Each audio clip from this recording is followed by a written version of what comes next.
Can you pretend to be my boyfriend for a day? Intro hook. She was just trying to get through one more day. One more shift. One more bill. One more moment of pretending everything was okay when nothing really was.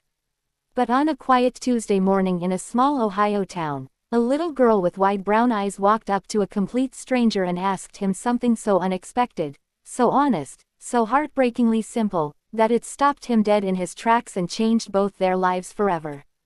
What she asked him, and what he said next, will remind you why kindness is never, ever wasted. Subscribe prompt. Before we dive in, if stories like this warm your heart, make sure you subscribe to Heartfelt Moments, hit that like button, and drop a comment below telling us about a time someone's kindness surprised you. Your story might just inspire someone else.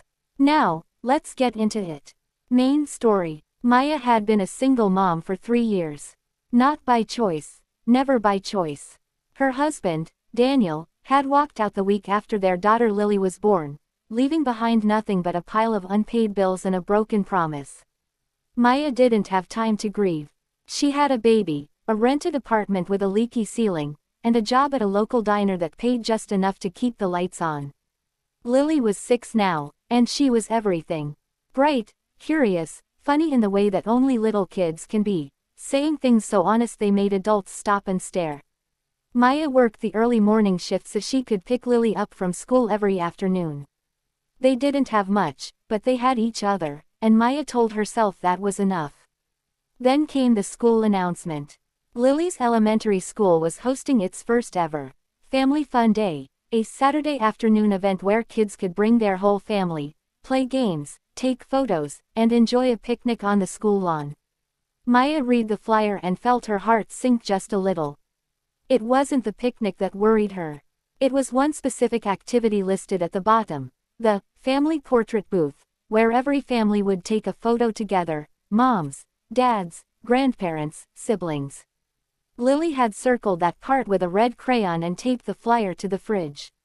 That night, as Maya tucked her in, Lily looked up with those big serious eyes and said, "Mama, are we going to have a dad in our picture?" Maya didn't know what to say. She kissed her daughter's forehead and whispered, "We'll figure it out, baby." She spent the next 2 days trying to figure it out. She thought about asking her brother, but he lived in another state. She thought about explaining to Lily that their family was complete just the way it was, and it was, but she could see how much this portrait meant to her daughter. So on Thursday morning, Maya did something that took every ounce of courage she had. She walked into Riverside Coffee, the shop next to the diner, and she saw him sitting there alone. His name was James. She knew his face vaguely. He brought his son, Noah, into the diner sometimes on weekends. He was a quiet man, kind-looking, always patient with the little boy who could never decide between pancakes and waffles. She stood in front of his table, heart hammering, and said, "I'm so sorry to bother you. I know this is going to sound completely crazy." James looked up from his coffee. And then it poured out of her. The school event, the portrait booth, Lily, the red crayon circle on the flyer. Her voice cracked once. She laughed nervously at herself. She said, "I'm not asking for anything weird, I promise. I just thought, you have a son, maybe you could just stand with us for a photo. You don't have to stay long. I'll explain to Lily it's just a friend." James was quiet for a moment. Then he said, "My son Noah has been asking me why he doesn't have a mom in his pictures either." Maya blinked. James smiled, warm, a little tired, completely genuine. "I'll make you a deal. We show up together, our kids get their picture, and afterward we all get ice cream because honestly, both of us look like we could use some." Maya laughed for the first time in what felt like weeks. That Saturday, the 4 of them walked onto that school lawn together. Lily and Noah hit it off instantly, chasing each other around the oak trees before Maya could even introduce them properly. When the portrait booth opened, a volunteer waved them over. Lily grabbed James's hand without hesitation, the way children do when they've already decided to trust someone, and Noah slipped his hand into Maya's like it was the most natural thing in the world. The photographer counted to 3.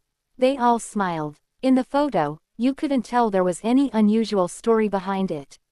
You just saw two kids grinning like they'd won something, and two adults who looked, for that one frozen moment, like maybe things were going to be okay.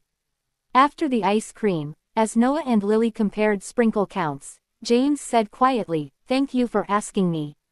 I needed this too. More than you know." Maya looked at him. "I almost didn't. I was so scared you'd think I was strange." "You were brave," he said simply.